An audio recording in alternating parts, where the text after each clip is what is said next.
لا قدر الله حصل خساره او تعادل، عندك زيسكو لو فازت خلاص هيدخل بقى في عندها، حسبة بيرما. خلاص بقى عنده 5 بونت، لو كسب بقى عنده 8، فخلاص كده هيبقى الزمالك هيبقى مشكله بقى في الوقت، هنلعب في الالعاب ده الزمالك عمل ايه، ده زيسكو عملت ايه، ده جوستو هو عملت ايه، احنا فنخش في نتمنى لهم الحسبه بقى، هم بتاعتهم. هم النهارده يريحونا. ان شاء احنا الله. عايزين على الساعه 11 كده نفرح ونقول مبروك للزمالك، وان شاء الله نقول مبروك للاهلي والفرق المصريه. ندخل على الاهلي على طول، المجموعه الثانيه، المجموعه الصعبه، مجموعه الموتى كابتن شيكا. طبعا النجم الساحلي 9 نقاط، الاهلي 7، الهلال 6، بلاتينيوم 1. انت عارف المجموعه دي صعبه في ايه؟ هي صعبه من البدايه لان فيها 3 فرق اقوياء، فرق قويه جدا. والنتائج كانت متقاربه، واللي صعب الموقف القصه والروايه الاخيره بتاعت الكابتن حماده صدقي، ساب الهلال عشان الاهلي ومش عارف ايه والكلام اللي انت سمعته. لا مش حكايه حاجه، الكابتن حماده كان طالب حاجات من رئيس النادي، فعشان كده هو ما وفقش فيها، فيعني مش مشكله النادي الاهلي طبعا في اي موقف صعب طبعا بنشوفه فيه بيكسب، طبعا عنده ماتش النجم الساحلي بكره ان شاء الله يكسبه ويبقى صاعد خلاص رسمي كده. المشكله كان في الهلال طبعا لما النجم كسب الهلال كده حط الهلال في مأزق، لان الاهلي لسه طالع الهلال هناك، بس ان شاء الله الاهلي يكسب بكره الهلال ويريحنا من ده كله. ان شاء الله المباراه هتبقى يوم الاحد ان شاء الله. يوم الاحد يوم الساعه الاحد 7، الساعه 9. الساعه 9 بنتمنى التوفيق، زي ما نادي الزمالك بنتمنى له التوفيق بعد اقل من ساعتين. بنتمنى للنادي الاهلي يوم الاحد ان شاء الله انه يحسم موقعة النجم الساحلي، لان لسه منتظر مباراة الهلال. يعني اي نتيجة غير ال3 نقاط للنادي الاهلي ان شاء الله يوم الاحد يا كابتن شيكا يبقى الاهلي بره البطولة. لا ان شاء الله، لا لازم يكسب يفوز. ان شاء الله، يكسب ان شاء الله ويصعد، نبقى فرحانين طبعا بقطبين الكره المصريه طبعا ان شاء الله في بطوله افريقيا.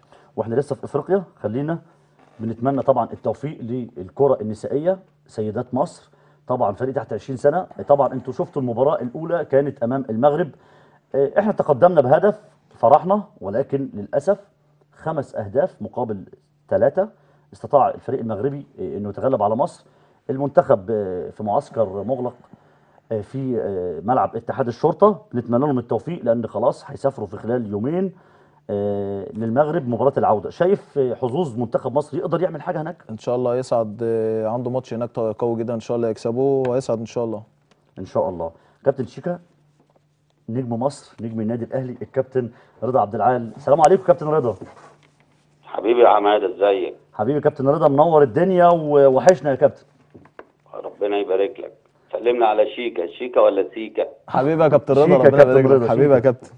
ربنا يبارك لك. حبيبي منور. حبيبي كابتن رضا. طبعا كابتن رضا نجم النادي الزمالك والنادي الاهلي ومنتخب مصر.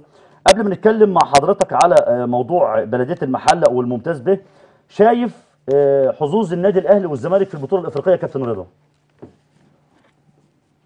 بص يا حماد، اتفضل. هو الموقف طبعا مش صعب قوي ومش سهل قوي. الزمالك يكسب النهارده، اول هام يبقى رد الاعتبار. تمام. تاني هام ان هو وصل، بغض النظر بقى اول او تاني، المهم ان هو وصل. بس الاهم ان هو يرد اعتباره قدام الفرقه دي، لان ممكن يقابلها في النهائي تاني في نهائي البطوله.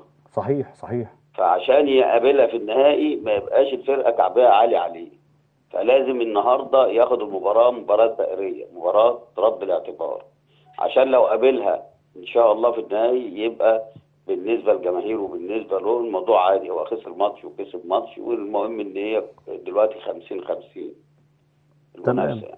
طيب النادي كابتن. الاهلي ايوه لو الاهلي كسب تمام. النجم ان شاء الله يعني، ونتمنى ان شاء الله النادي الاهلي ونادي الزمالك هم اللي يلعبوا نهائي.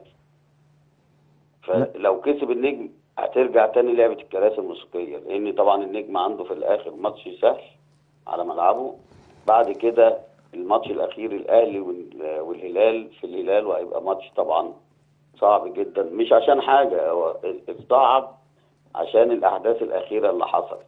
صحيح صحيح صحيح. بس كابتن رضا، ايه رايك؟ واحنا متعودين ان الكابتن رضا صريح جدا، وفعلا احنا بنعشق الكابتن رضا عبعال في تصريحاته. ايه رايك في المدير الفني النادي الاهلي والمدير الفني النادي الزمالك؟ طيب لغايه دلوقتي فايلر ماشي كويس قوي، بس الحكم عليه بعد الماتشين اللي جايين في افريقيا ان هو هيبقى مدرب زي ما هو ماشي في الدوري المصري، ولا وجهة نظرنا هتبدأ تختلف عليه